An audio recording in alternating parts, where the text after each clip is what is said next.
नमस्कार दोस्तों, पीसीएस पाठशाला में आप सभी का स्वागत है। घटना चक्र टीजीटी पीजीटी नेट हिस्ट्री की सीरीज चल रही है और यह 17वीं सीरीज है दोस्तों। अगर इसके पहले का वीडियो अगर आप लोगों ने नहीं देखा है तो प्लेलिस्ट में जाइएगा। घटना चक्र टीजीटी पीजीटी नेट हिस्ट्री के नाम से प्लेलिस्ट बनी हुई है। 5500 वन लाइनर क्वेश्चन का रामबाण पीडीएफ तैयार है दोस्तों। पूरा का पूरा हिस्ट्री का है। टीजीटी पीजीटी नेट आदि के लिए बहुत ही इंपॉर्टेंट है। डिस्क्रिप्शन में लिंक है, डाउनलोड कर सकते हैं। अगर असुविधा होती है तो हमारे व्हाट्सएप पर मैसेज कर सकते हैं। व्हाट्सएप नंबर डिस्क्रिप्शन में दिया गया है। इतिहास का पूरा हैंड रिटेन नोट्स आपको मिल जाएगा। टीजीटी के लिए, पीजीटी के लिए, नेट के लिए ancient history, module history, modern history, यहाँ तक कि क्लास 6 से लेकर 12 तक के एनसीईआरटी के हैंड रिटेन नोट्स और वर्ल्ड हिस्ट्री, बहुत सारे पीडीएफ आपको हिस्ट्री के मिल जाएंगे जो बहुत ही इंपॉर्टेंट होंगे किसी भी आगामी परीक्षा के लिए। तो जिनको भी वह मटेरियल चाहिए हमारे व्हाट्सएप पर मैसेज कर सकते हैं। व्हाट्सएप नंबर डिस्क्रिप्शन में दिया गया है। जो भी मटेरियल है दोस्तों चार्जेबल है, जो भी मटेरियल है बेहतरीन है। तो जो लोग सीरियस होंगे वो लोग संपर्क कर लेंगे। आइए सीधे प्रश्नों पर आते हैं। तो प्रश्न संख्या 46 देखिएगा। यह वैदिक काल के प्रश्न है। वैदिक काल के अद्वैतवाद की अनुभूति किस काल में हुई थी? तो अद्वैतवाद की अनुभूति किस काल में हुई थी ये बताना है आपको। तो उत्तर वैदिक काल में हुई थी। टीजीटी परीक्षा 2003 में पूछा गया यह प्रश्न है। अद्वैतवाद या अद्वैतवाद की अनुभूति उत्तर वैदिक काल की अंतिम अवस्था में हुई थी। वैदिक काल के अंतिम दौर में पुरोहितों के प्रभुत्व तथा यादृच्छिक कर्मकांड के विरुद्ध उपनिषदीय प्रतिक्रिया हुई थी, जिसका चरम विकास जैन एवं बौद्ध आंदोलन में दिखाई पड़ता है।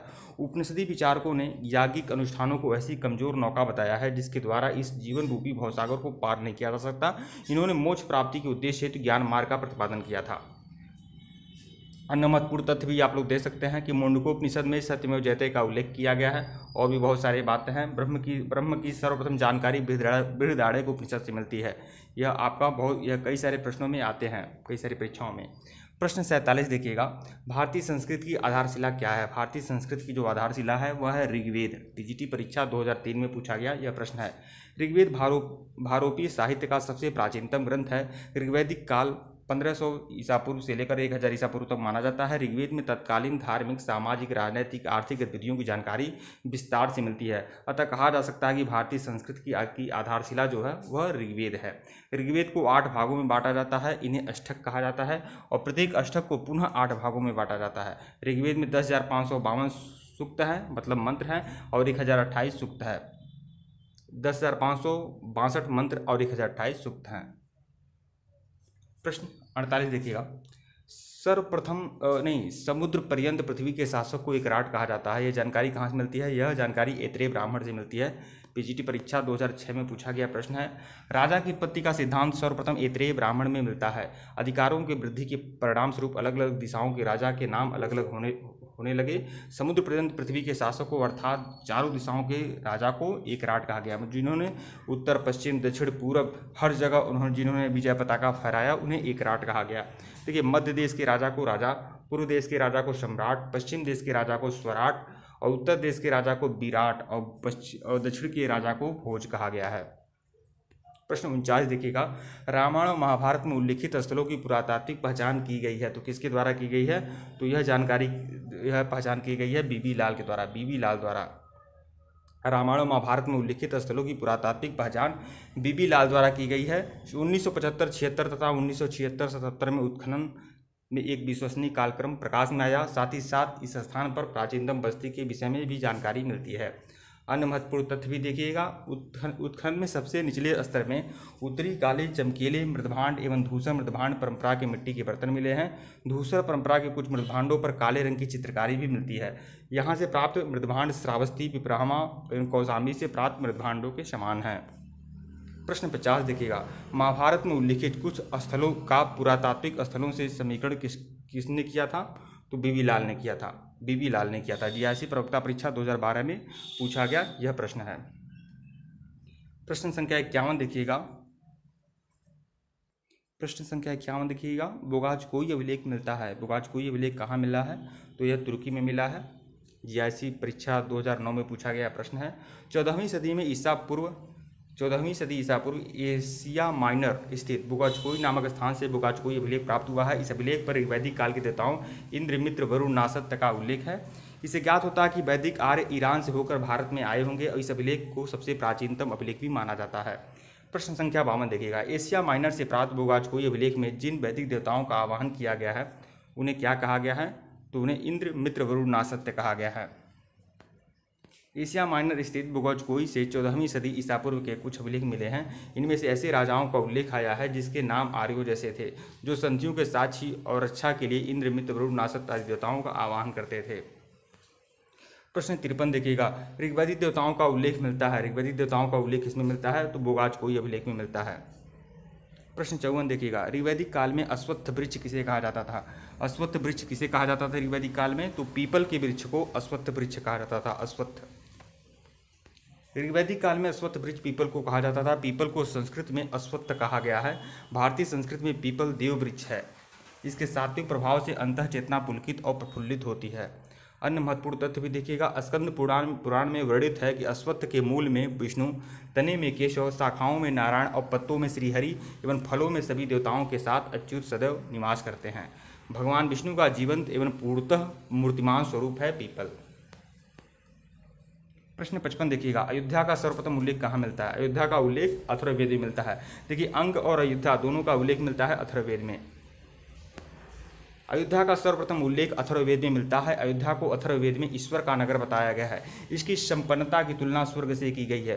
प्रोफेसर ब्रजवासी लाल के अनुसार अयोध्या शब्द का उल्लेख अथर्ववेद के अलावा तैतरीय आरण्यक में भी मिलता है। देखिए, अथर्ववेद में भी मिलता है और तैतरीय आरण्यक में भी मिलता है। उनका कहना है कि विस्तृत अध्ययन से इसका समीकरण मनुष्य के शरीर से किया जा सकता है।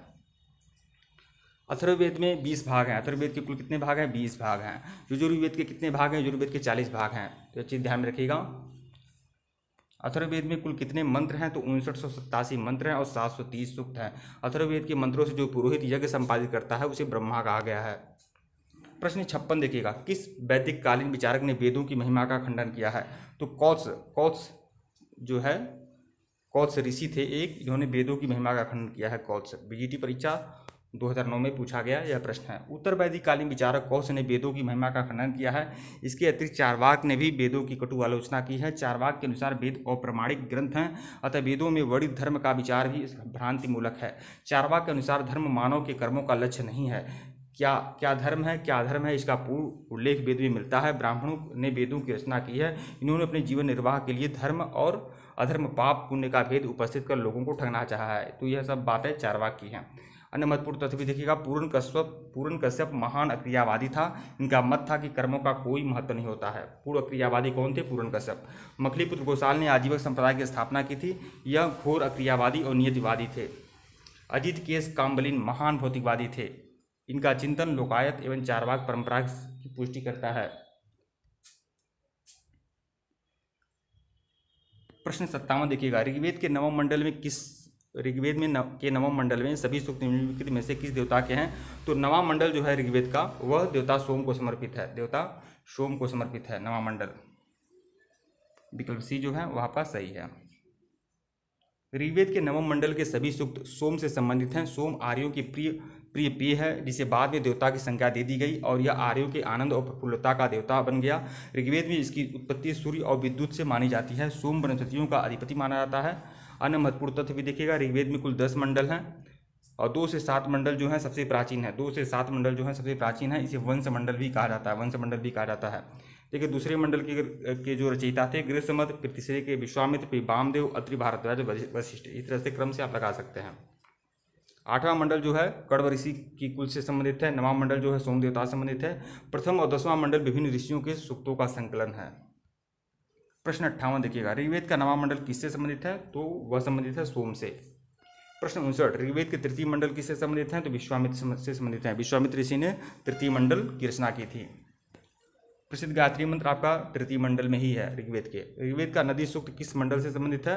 तो ऋग्वेद का जो नदी सूक्त है वह 10वां मंडल से संबंधित है। 10म मंडल से नदी सूक्त संबंधित है। ऋग्वेद के 10 मंडल 1028 सूक्त, 1017 सूक्त जो हैं साकल में। देखिए, इसको भी ऋग्वेद को भी कई भागों में बांटा गया। देखिए, ऋग्वेद में 1028 सूक्त हैं, जिसमें 1017 सूक्त जो हैं साकल में हैं, 11 सूक्त जो हैं वात्खिल्य में हैं और ऋग्वेद के 2 से 7 तक के मंडल बहुत प्राचीन हैं। इन्हें वंश मंडल कहते हैं। ऋग्वेद के 10वें मंडल में 75वें सूक्त की रचना ही नदियों की स्तुति के लिए की गई है। 9 मंत्रों के इस सूक्त में गंगा, यमुना, सरस्वती, पंजाब और प्रमुख नदियों में आदि हैं। तो कुल मिलाकर 19 नदियों के नाम हैं इसमें। ठीक है दोस्तों, वीडियो को लाइक और चैनल को सब्सक्राइब करेगा। डिस्क्रिप्शन में लिंक टेलीग्राम का है, टेलीग्राम को बिल्कुल ज्वाइन करेगा। और इसके पहले का वीडियो नहीं देखे हैं तो प्लेलिस्ट में जाइएगा, घटना चक्र टीजीटी पीजीटी नेट हिस्ट्री के नाम से प्लेलिस्ट बनी हुई है। धन्यवाद आप लोग को।